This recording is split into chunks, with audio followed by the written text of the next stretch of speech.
La presión alta es bien importante considerar que es un síntoma de la resistencia a la insulina. Entonces, en ese sentido, toda aquella persona que tiene una resistencia a la insulina, lo cual de alguna forma nos quiere decir que es una persona prediabética, si tenga hígado graso o no lo tenga, pero siendo una persona prediabética va a tener una presión más alta de lo normal, y entonces está ligado. Quiere decir que si nosotros rebajamos o acabamos con la resistencia a la insulina, entonces vamos a bajar los niveles de la presión sin necesidad de medicamento. Entonces esa es una gran cosa para considerar para todas las personas. Una forma práctica de medir la presión es medir la cintura de las personas, principalmente la relación cintura-cadera. Sí, y entonces entre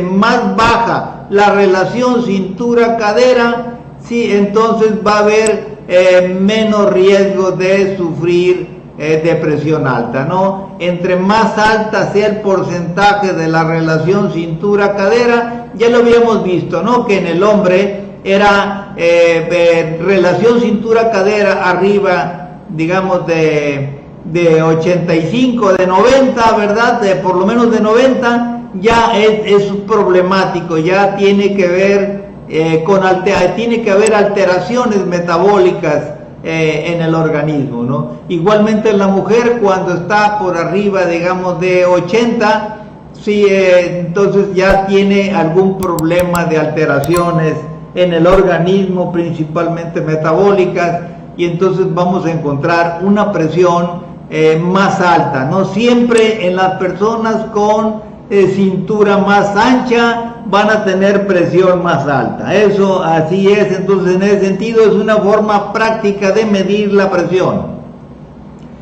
¿Cuál es el riesgo de las medicinas de la presión? Bueno, todas las medicinas tienen su riesgo, ¿no? Entonces, cada vez más, a medida que avanza el tiempo, más están surgiendo investigaciones que demuestran una serie de alteraciones que causan las medicinas para la presión. Y entonces, en lugar de, en ese sentido, la conveniencia, ¿verdad?, para reducir ese efecto negativo de las medicinas que aumenta los riesgos de enfermedad cardíaca, riesgo de enfermedad renal, riesgo de enfermedad de daño al hígado, ¿verdad? Entonces, en ese sentido, riesgo incluso, por ejemplo, ¿verdad?, de bajas en la ventilación pulmonar, sí, entonces, y por lo tanto, menos oxigenación. Todos esos riesgos de las medicinas para la presión pudieran eliminarse o reducirse con dosis más bajas cuando se requiere el medicamento por alguna falla del corazón, ¿verdad? O bien eliminar las medicinas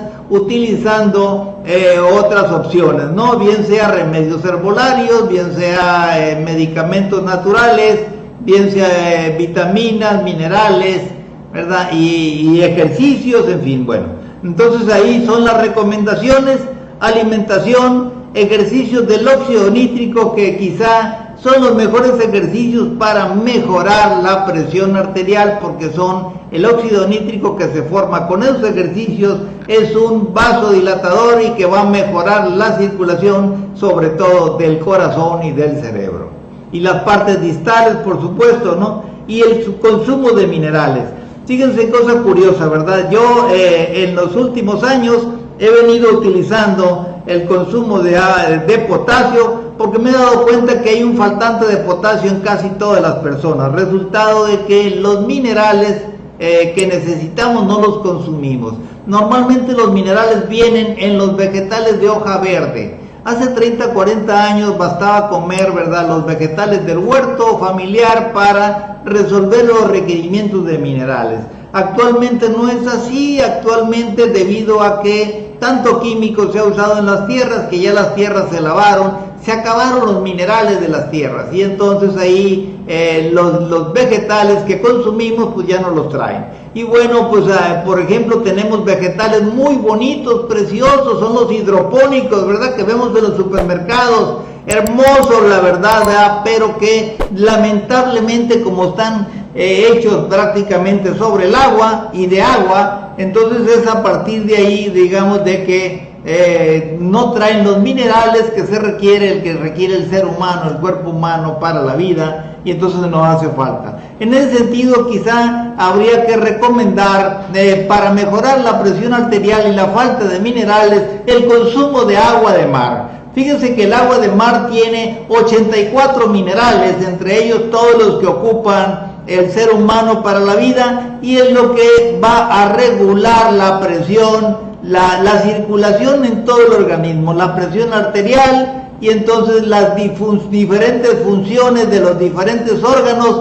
se van a mejorar con solo el consumo del agua de mar. Y así vamos a ver, por ejemplo, ¿verdad?, que el agua de mar corrige la deshidratación en lugar de suero y no tiene azúcar además. Puede ser también que mejore la función de la tiroides. ¿Por qué? Porque por falta de minerales no funciona la tiroides, la hormona T4 de reserva no se transforma en hormona T3 gracias a los minerales que se requieren, como son el selenio, el magnesio, el potasio y el zinc, ¿no? Entonces esa combinación de esos 4 minerales es fundamental precisamente, ¿verdad?, para el funcionamiento de la tiroides.